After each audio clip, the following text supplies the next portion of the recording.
Welcome to the Super Expander podcast. My name is Corene Phelps, your host. I'm a business and growth coach, money mindset expert, and a multi-passionate entrepreneur. My journey has taken me all over, from working in finance to owning a boutique fitness studio. I found myself burnt out, miserable, and questioning everything. Saying things to myself like, there's got to be more to life than this. Refusing to settle for a mediocre existence, I went all in, learning how to harness untapped potential and rewire the subconscious mind to create an extraordinary life. The last 10 years have been a crash course in self-love, building a business, creating community, building wealth, and doing what it takes to just freaking go for it. My mission is to help you align to your purpose, rewire your subconscious to support your big dreams and vision, and create a life that you're absolutely obsessed with. So sit back, tune in, and prepare to expand. Vanessa Cornell is the founder of Nushu. Nushu is a wellness collective and global community committed to fostering true connection, personal growth, and empowerment. Through Nushu, Vanessa curates potent thought leadership, offers community programming, and has trained dozens of facilitators to hold powerful space for others through Nushu Group. A radically different modality where you can show up exactly who you are, where you will be welcomed and accepted, where no one will try to fix you, and where you can feel safe to share and fully be seen in your truth. This is going to be a exciting, a deep, and thought-provoking conversation. Hello, Super Expanders. Welcome back. I am sitting here so excited because I have someone very, very special to share with you. She is just truly a breath of fresh air. I feel like every time I'm in her presence, I feel super grounded and super connected. So buckle up. You're in for a treat here. I'd love to introduce you to Vanessa Cornell. Thank you, Corene. Thank you so much for having me here. It's such a treat. Love to see you. We got to see each other in person, which was a great, great treat. But then I'm so happy we can connect again. Oh my goodness. It is such a treat, right? I feel like pre-COVID, I don't think I had the full sense and appreciation for in-person connections. I think that I was walking around feeling drained, and there were a lot of times like, oh, just another thing to do. And then after having that long break of time where we were all just craving connection, my appreciation is completely deepened. And I really have a whole new understanding of why we felt so deprived too, because I don't think I really had thought so much about how we as human beings truly are meant to be in community, and how important it is for our souls, for our mental health, for all the things. I'm really excited because I know that's a big piece of the ethos that you bring forward. I always like to tell the community exactly how it came to be that we're sitting right here. So I'll give a little bit of context. I had the very, very good fortune to lead a breathwork session at your urban retreat back in, was it December? Gosh, I don't even remember. My sense of time is completely thrown off here.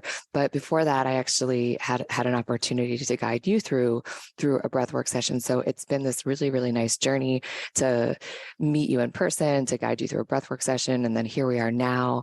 And I have to tell you, so many wonderful things have happened since the urban retreat. We'll have to chat all about that later, but that's the context. That's how we ended up here. So let's just dive straight on in, because I know everyone's sitting on the edge of their seat waiting for the question that I always ask, which is, who is Vanessa deep down on a soul level? Yeah. I mean, I would say if I had to sum it up in one word, I guess it's two words. I'm really a truth seeker. And that word truth has become kind of my guiding principle. When people talk about God, the universe, nature, whatever you use to kind of define the divine, the thing that's beyond our understanding, but we know exists and that we want to be in relation with, the word that always comes to me is truth. And I'll tell a little story about when I was a little girl. I sort of was raised Christian-ish. right? Like my parents kind of went to church, but it never made any sense to me. I didn't really get it. And I was confirmed, but in this confirmation course, there was one thing that made sense to me, one single thing, and it was the definition of faith. It was this idea that there's something that so deep inside of you that it can't be questioned and it doesn't need to be proven. And to me, the one thing that I knew beyond anything was that people were good and that we were love at the core. And so this idea of love and faith and divinity to me comes together in this idea of truth, where when we take off all of the layers of conditioning, of patterns, of all the things that we've learned over the course of our life to keep ourselves safe, when we start to shed all of those layers in favor of what's true at our core, what we discover is the love and the connection to everything. And people call it, the divine inside. People call it the divine truth or love at the core or interconnectedness. But to me, truth has always been that guide. And on every level, both a very grounded level of like being in this earth and making my decisions in life based on like what feels true to me in terms of the trajectory of my business, go right, go left, which one feels most true to me in relation with other people. That person might be saying something, but what's really true under the core of what they're saying? Is it true what they're saying, or is it true that they're scared and worried and therefore are lashing out? So this idea of truth kind of guiding everything I do, and that of myself as being a truth seeker in terms of kind of cosmic truth, divine truth, truth in every interaction, truth within myself. Who am I really at my core? Kind of that inward spiral. That is what I would say is my kind of guiding principle in my life and in my work. I'm like, keep talking. I like this. This is like a whole, I like the language that you're using around it, because I feel like when we start talking about spirituality and there's so many different ways that we can talk about it, but I feel like there's such a deep resonance in the way that you're speaking about it that just really, really lands. And I know that it's got to be landing for everyone listening, because when we start thinking about this divine peace and it just being as pure as truth, it's really, I feel like I can get on board with that. And a lot of people, when you start thinking about these other complexities that we kind of throw into it, I think ends up putting these like roadblocks in the way for people to, I don't know, to connect to that. Yeah, it's extremely human. It's extremely human, and it allows for us to cut through some of that noise sometimes that we associate with spirituality, right? Like, does it feel true to me?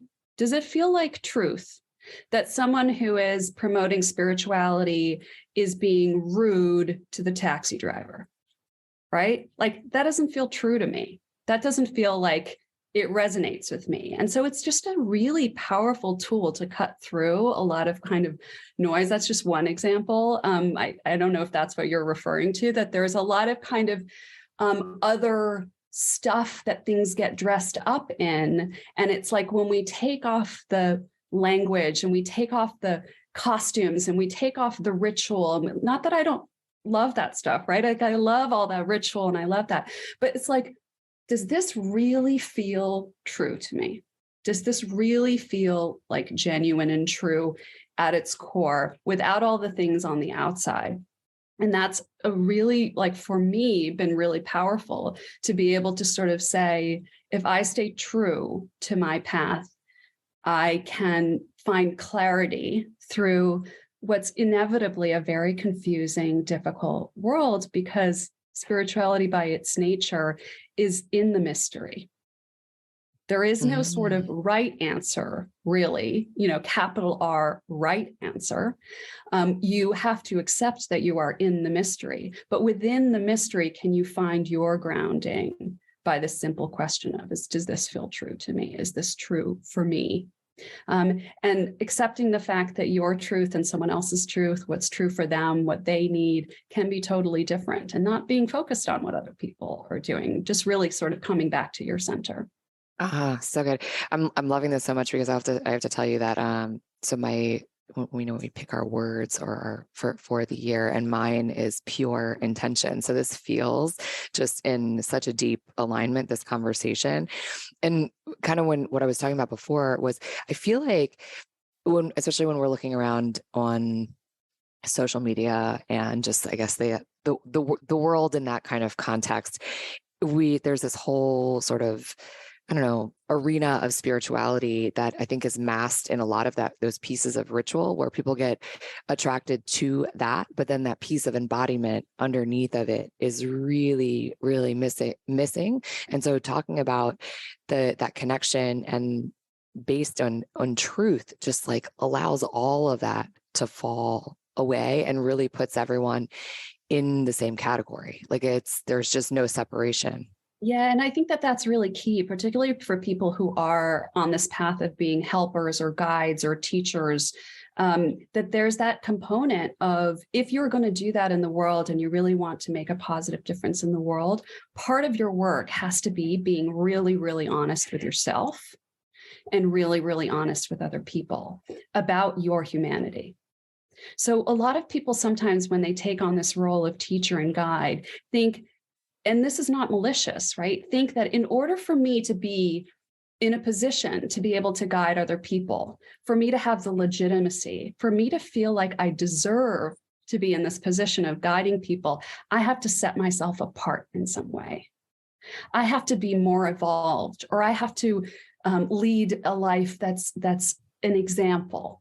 Right. So it's not so much in a malicious way, like, let me put myself on a pedestal. It actually often comes from a place of deep sort of desire to feel deserving of being in that place. And so people feel like they need to be more polished. They need to be more with it. They need to have it together in order to be deserving of being in this place of being a guide. And what I believe is it's exactly the opposite.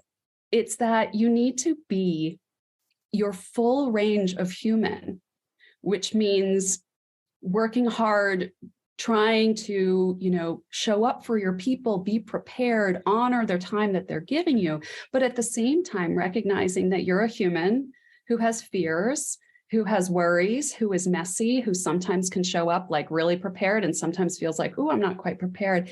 And that part of your responsibility is to show that part of yourself, to show that you are a human like everyone you're guiding, and that the fact that you're guiding them has nothing to do with any sort of difference from them, but actually from a place of, I am like you. I am just like you, trying to find my way, because that creates an empowerment for the people that you guide. Because otherwise it's like, well, maybe someday if I work really hard and do all of these things, I'll be like her.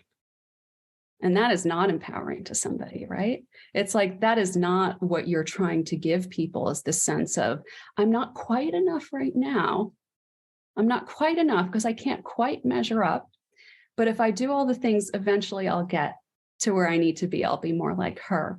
And what is actually true, right? What is actually true is the image of her that you're trying to be like is a lie.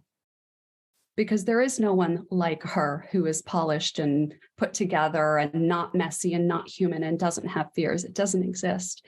And so this sort of perpetuation of a lie doesn't serve the leader or the guide or the teacher, and it doesn't serve the student. And so for me, the responsibility is on the guide or the teacher to say, I am going to be fully human in this role and show you that we are not different, and that I still have something to give, that I still can express my gifts, that I still can acknowledge that I have talents and gifts and things to share, and that what I give is very valuable, but from a place of real humanness. I'm not valuable because I'm different from you. I'm valuable because I have my unique gifts, and so do you, and so do you, and so do you, and so do you. And I am expressing those gifts in the world unapologetically. And that is enough. I don't have to be special. And at the same time, I am special because of who I am. Oh, That it's so good. So as I'm sitting here listening to you talk about this, so I know that you have a training, a certification. I don't know exactly how you categorize the Nushu facilitator training, like whether it's a certification or just an experience of the language around it. But I feel like this has to be like a huge piece of what you bring into that, because as I'm listening to you talk about this, it feels so liberating to as a guide, as a leader, as someone who like takes people through an experience. But I also am thinking that there's got to be a fear of the people who want to step into that role or in that role of being taken down off of that pedestal that oftentimes we're either put on or we put ourselves on.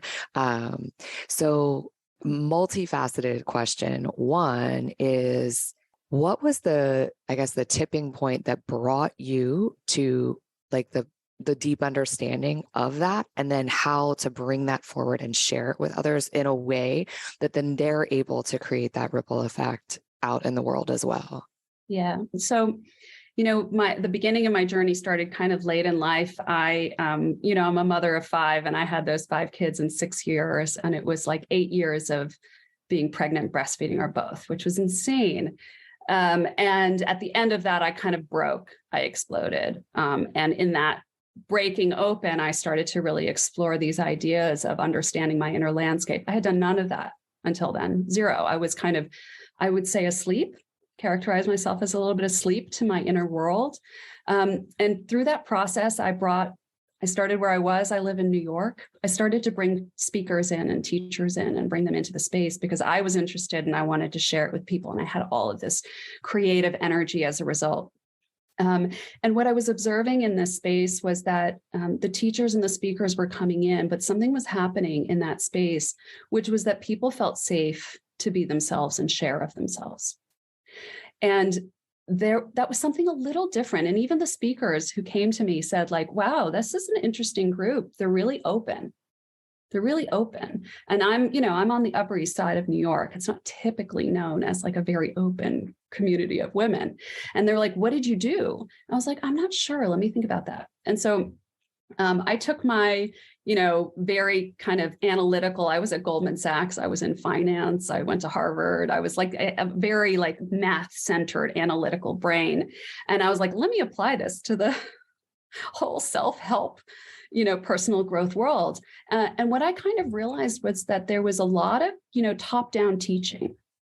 There was a lot of sort of, guru top-down teaching. What there wasn't was a space for people to just be heard without the teacher. And so that's where Nushu Group was formed.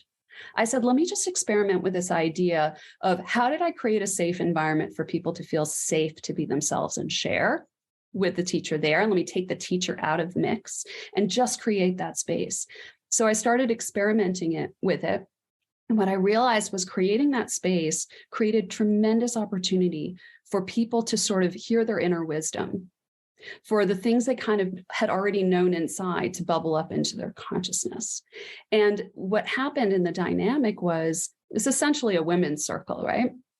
Is that there was no teacher, there was no student, but people were learning so much.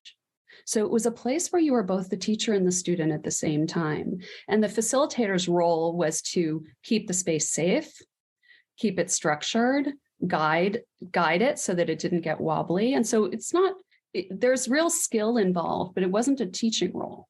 And so that's what I teach in my Nushu Group facilitator training. And so much of what we go through, because, we're human beings and we want to feel deserving and we want to feel like we're in the role we should be in. And there's a lot of imposter syndrome, throughout, there's a lot of imposter syndrome all around, including in myself, because it's scary to put yourself out there in that way, right? It's scary to say, like, I think I have something to offer. And am I right? Am I right? Do I have something to offer? But in the training, what we do a lot of is sort of say, like, sink into you have something to offer, but it doesn't have to be affirmed by setting yourself apart, and allow the magic of the group to happen. And so it's really condensed. There's a lot of ideas that I just shared that I bring forth in that training about like, what does it mean to be a guide, a teacher that truly empowers other people? I think of guides and teachers as mirrors and doors. You can put a mirror up to somebody and you can open a door, but only that person can look and see, and only that person can walk through. And so this format creates a structure where it's almost impossible to sort of not be in that role because of the way it's laid out. But I've just been fascinated by these ideas of sort of inner wisdom and accessing that, retaining your power, feeling empowered rather than outsourcing or giving your power to someone else. And I see, unfortunately, in the wellness, self-help, personal growth world, a tremendous amount of outsourcing of power. Tremendous. Like, if you do what I say, this will happen. I promise. And people are like, awesome, that's what I want. And by the way, I see your Instagram feed, I see you have it. So let me just follow what you say, and then I'll have that. But that is a tremendous outsourcing of power, because what if you don't even want that? What if that's not even your path? That needs to be reflected back to the person. And so there's a lot of that dynamic, and I understand why, because it's both empowering and terrifying to know that the answer is only inside you. It's so much easier when you're feeling afraid and vulnerable to say, oh, I'll just do the 10 things you tell me to do and I'll be okay. I wish that were true, because that would be easier and that would feel safe. Like somebody can hold you and kind of do it for you or tell you your path. But it's not true. And so I think it's a scary leap to sort of say, at the end of the day, I'm the one who has to look in the mirror. At the end of the day, I have to decide which door I walk through. I think there's a role, obviously, I think there's a role for guides and teachers, but I think in order to do that responsibly, it's really important for the guides and teachers to remind people all the time, the power rests in you. You're the only one who can walk this path, and you're the only one who can know what's true for you. I can know what's true for me, and I can share my wisdom and my insight and different frameworks to help you discover what's true for you. But ultimately, I cannot know for you. It's only for you to know. That's like the most liberating and empowering thing for someone who's facilitating or leading something. I feel like, what a game changer. And I think imposter syndrome inside of that kind of starts to fall away. I have some thoughts and theories on imposter syndrome, because I feel like when we experience it, it's actually the proof that you do have something to offer, because if you're questioning, it means you have a breath of awareness, which means that you would never show up and not try and strive to do your best. When we have that level of kind of like, oh, am I good enough? Or is this okay? That kind of thing. I feel like that's sort of the first sign that you're on the right path. I think that's right. And I've said to my mentor often, I'm so nervous about this new thing that I'm doing, and I'm so scared. And I think I've gone to over preparing, because I just honor these people and I'm so nervous. And why am I so scared to do this new thing? And she says, it's because you care. It's because of how much you care. It's because you do honor the fact that people are giving you their time, sometimes their money, to sort of listen to and be with your teachings. And if you were kind of like, yeah, I got it. Although I hope to get that way in certain things at some point, because it's much less exhausting. But yeah, it's because you really care. And that questioning, is it good enough? Is it good enough?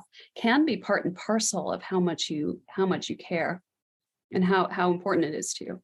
I agree. Yes. Well, and I think the piece of the ability to come back to your truth, that's the piece that sets you free from that initial like that nervousness, that is this okay? Am I on the right track? Do I have enough to show up and do this thing? I feel like that's kind of the piece that pushes you over, right? So you have the awareness, you have the feeling, okay, I care. Oh, that's right. I just have to come back to my truth. That's the path. Yeah. Recently I did, last year, a mastermind retreat. And the idea behind this was that I've always been really interested in people doing this work and really curious about what people have to teach. And so over time, I've really developed a group of teachers, healers, guides, therapists who I think are in deep, deep, deep integrity. And I love introducing people to other people. You experience that at the urban retreat, right? It's like my love language. I'm like, all the people I know and love should all know each other and know and love each other. That's like, that's just my happy place. And so I did this mastermind retreat with some of the people you met at Urban Retreat. And arguably, these people are way, way, way ahead and beyond me in terms of their work, how long they've been in this work, and what they know and what they have to teach me. Tremendous things to teach me. And yet I was offering them something, right? I was offering them an opportunity to be together in community and to hold space for them to not be the leaders, to not be the guides in that moment, to feel like here you get to be a full human being with all, like, I don't care how successful you are, how many followers you have on Instagram, how much people think you're at the top of your game, because these people are. Here you get to be the scared little girl who's like, I'm doing this thing and I know I'm doing well, but like part of me is afraid people aren't going to like it. Or I can't figure out how to expand my business and everybody assumes I should know how because I've been so successful. So created this opportunity for people to come with their worries and fears and their full humanity in a group of their peers. And it was really, really, really magical. But the reason I tell the story is because at the end of it, I got probably the best compliment I've ever gotten from a friend. And she said, an attendee and a friend. And she said, Vanessa, it's very clear to me, this is exactly what you're supposed to be doing. That was like, I tell you, I didn't sleep for 5 days on this retreat because I was so in over preparation. I was so in, are these people sure they didn't make a mistake in coming? Flying all the way to Spain, spending an entire week, spending a lot of money to be in this place, taking time out of their businesses to be like, I was like, are they sure? Did they change their mind? Are they going to change their mind? Are they going to come out of this and be like, this wasn't really worth it? All of those things that you think of when you really, really care. So I was like, and it was the first time I'd done it and I poured my soul into it, but I was nervous. And then she said, it's so clear. This is exactly what you're supposed to be doing. And I thought that is maybe the best compliment I've ever received. Oh, I can feel that. I got chills when you said that. That's like, it truly is, right? It's like it's just like a coming home. And for someone else to see that and reflect it back to you is just what a gift. I have a question for you. Have you joined the Super Expander free mentorship community? If not, what are you waiting for? Stop what you're doing right now and text the word mentor to 202-918-3235. Text the word mentor to 202-918-3235. I send out weekly tips and inspiration to help you grow your business, to step into your wealthiest, most highest self, to harness your full potential and live an exceptional and extraordinary life. And the best part is, it's really me sending those messages. So text me, say hello, and send me your questions. Okay, so I feel like I could just sit here and talk to you for hours upon hours about all of this stuff.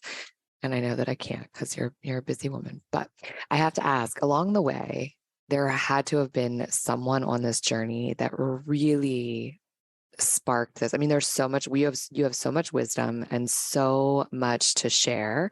So what was that moment? Who was it? Tell me a Super Expander story. Yeah, I kind of have two. It's kind of difficult to choose. I'm going to do one quickly and then expand a little bit on another. So I've had a number of people, a number of mentors along the way who just believed in me and almost believed in me in a way where I was like, I'm confused. Why are you paying so much attention to me? Like, why are you helping me? Why do you want something in exchange? Why are you being so generous?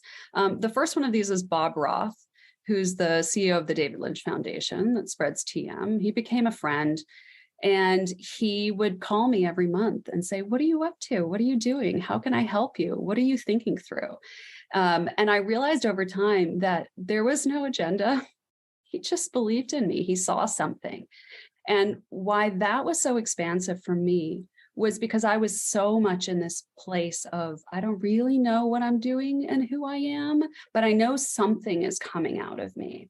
And to have someone sort of say, I believe in you, allowed me to kind of borrow his belief in me until I had it in myself. And that was incredibly, incredibly important and formative for me. And so I've now sort of really understood that it's now my job to, when I see something in someone, make sure that they know that I believe in them, even and especially when they're in this place where they kind of have some fire inside, but they don't yet have the confidence or exactly the framework for what that is. And so it was really a place of learning where I realized, wow, that was an incredibly, incredibly impactful thing for me, for somebody to just believe in me and to invest in me without expectation of return. The second one is kind of similar. My friend and mentor, Ali Bogard, who's now just one of my deepest, closest friends, kind of did the same from the beginning. I kind of thought, like, why is she being so generous? Why is she, every time I asked her to do something, she would say yes, even though she had lots of opportunities and tremendous experience. And so she kind of also believed in me, pushed me very cleverly, oh, Vanessa, when are you going to decide that not only should you interview people for podcasts, but you should be interviewed? She just let that sit. Oh, Vanessa, when are you going to decide that you're not just going to hold space, but you're going to teach people how to hold space? Oh, Vanessa, when are you going to decide that you have more to teach even than to just teach people to hold space? So she's kind of pushed me along the way, and I appreciate her so much for it. But the other thing that she said to me, which was very, very impactful, was, I was really on this search, right? I was going to all the healers. I was seeing all the people, and I was like, and this person said this, and this person said that, and this person said this, and I'm getting all this information about myself from other people. And she was like, stop, just stop, just stop. Like, why do you think they have anything for you? And so I think that there's obviously a place for healers and guides, but it was this reflection of, like, there is a season for everything. There's a season for working with people to get their insights, to see their mirrors and their doors. And then there's a season for just going inside and sort of trying to see the truth for yourself. And I go through those seasons differently. Sometimes I'm like, I don't need to see anybody about anything. And then sometimes I say, no, I think I need some wisdom, some insight, some framework that's going to shake things up and help me see things more clearly. But it was that moment of, no, stop, you've got everything you need inside. And it's not to say you won't ever go back out. And I'm constantly learning, reading books and podcasts. It wasn't really, that there's nothing, everything, there's nothing for you to learn. It's not that at all. I've got, everything to learn, tremendous amounts to learn. There's so many people who are wise that I can learn from. But this moment of, like, we don't always need to look outside. We don't always need to rely on more information and more wisdom and other people's things. Like, sometimes it's time to just say, like, I think actually I know. I think I actually kind of know. And that's enough in this moment. So good.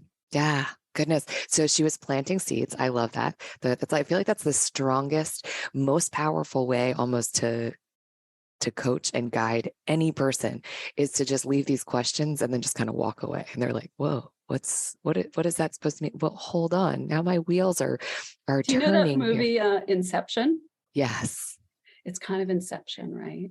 Mm-hmm. And then they come back and they come to you. This has happened to me all the time. They come to you and they're like, I have this amazing idea.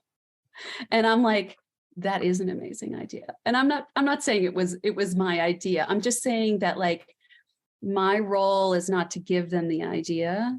My role is to create the permission for them to see the idea that they already had and affirm that thing that they already had, that, like, maybe I see, like, a little spark of from the outside, because sometimes it's easier to see it from the outside than the inside. And I'm like, well, what about this? What about here? And then they kind of like direct their attention to it, work it, and then fully own it. And that is a beautiful moment when that happens. So fun. And you just get you have a little like warm little fuzzy going on the inside, and maybe even like a little bit of a smirk coming out, and not a I told you so, or like I did this kind of smirk, just to like, oh, isn't this just a fun little thing I'm getting to see unfold right here in front of me? That little nudge I saw in you really was right. There's this like affirming kind of thing that what you saw got to blossom right in front of you. How cool. I love that. The other thing that I was hearing as you were describing that was the idea of, I've been to many, many healers too. And we love as human beings, we love to actually know what other people see in us. Like that's a thing we always want to know is like, how do you see me? How do you perceive me? Which I think is that piece. It's like, we all love to do quizzes, right? It's like the popular thing, like remember like in the magazines when we were like teenagers, you're flipping through like, oh, what kind of personality am I? I got to do this quiz. But the thing is I think when we start doing that, it can become somewhat addictive to start seeking outward. And then there's this just massive confusion. You feel more confused than when you started, because you start taking on all of these pieces and perceptions from other people. And it almost, I think, sometimes starts to dampen that inner voice, that inner truth that we need to connect to, because it's harder to hear it. Yeah. I mean, I see this a lot where people are going to psychics or astrologers or mediums a lot to sort of, because they really want the answers. And they're like, somebody else is going to be able to see the answers inside me. And I think there are psychics, mediums, astrologers who do this really responsibly, but it's a very tricky line. There are plenty who do not. And what the dynamic that I see there is, people want to know like what to do or want to know what's true. And what I see in the responsible ones is that there is a little bit of like, when people are like, oh my gosh, this person was amazing, they knew all this stuff about me, right? So what that dynamic is, that person can see what I already know. So when something like that happens and I'm with a psychic and they know things about me, I'm like, yeah, but I already know that about myself, right? Like I already knew that.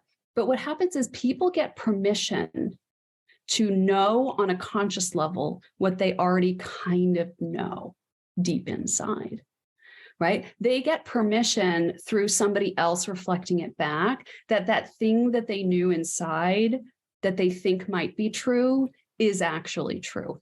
And so it can be empowering to somebody, because they're like, if you recognize something, you already knew it.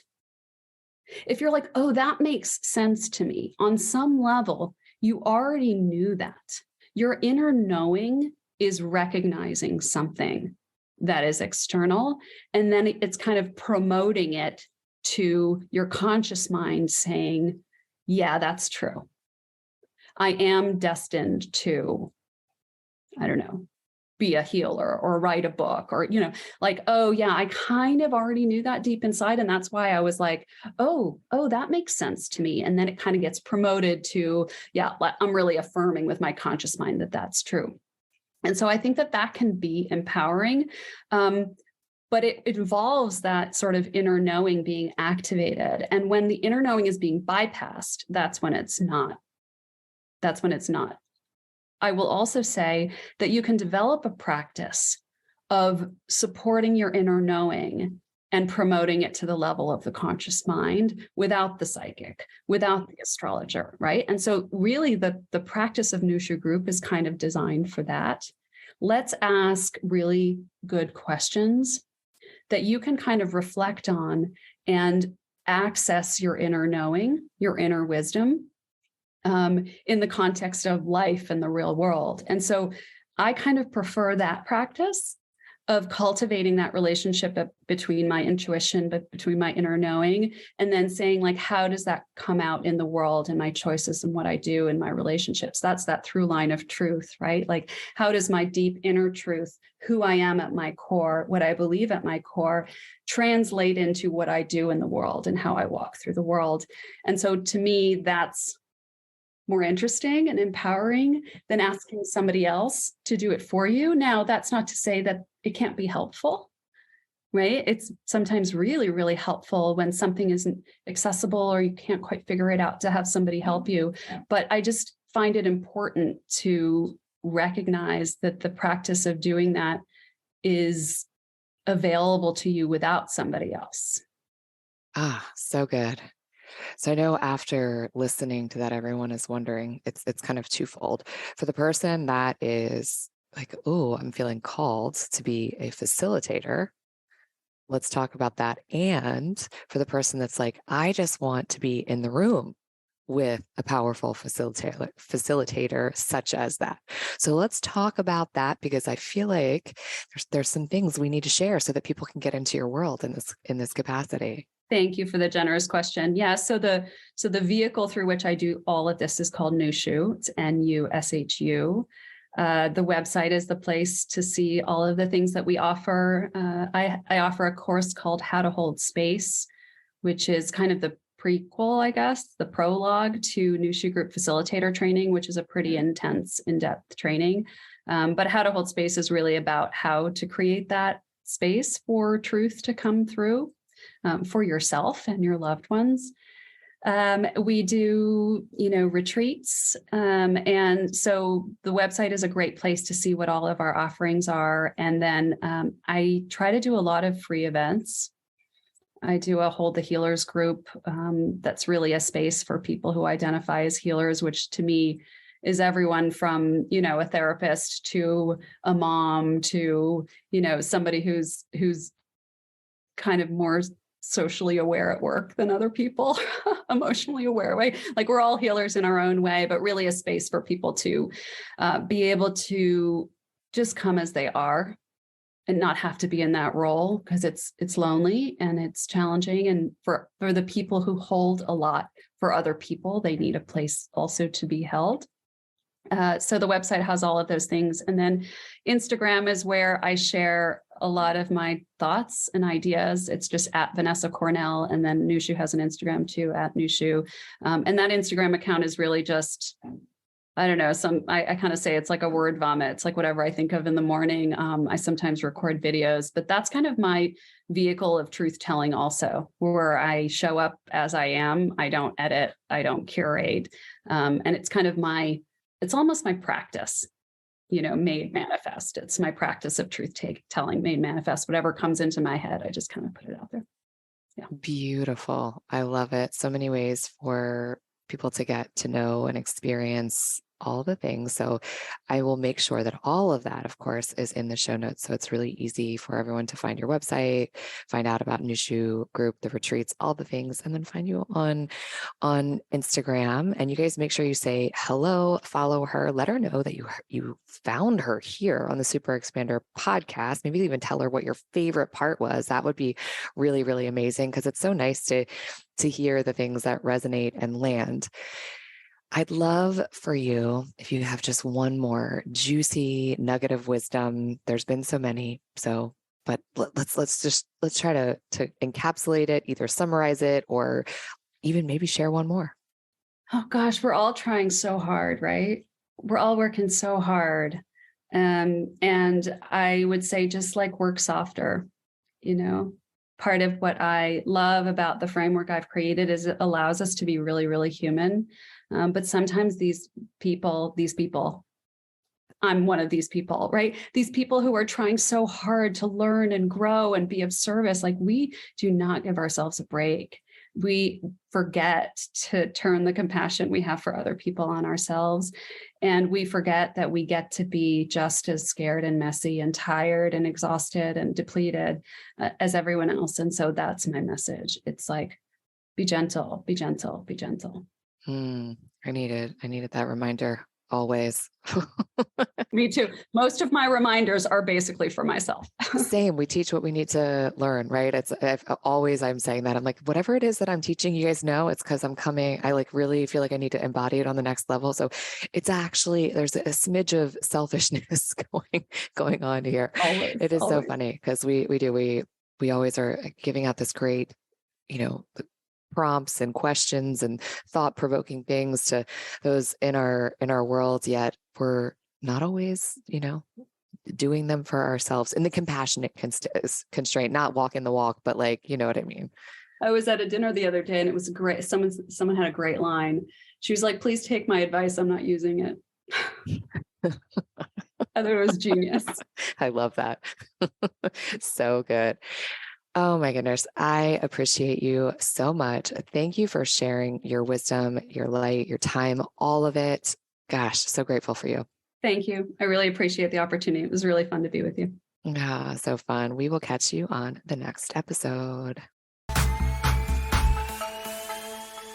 If you like what you heard, stop, drop, and leave a 5-star review and hit the subscribe button so you never miss an episode. As always, the best way that you can thank our amazing guests is to share your biggest takeaway and then tag us on social media.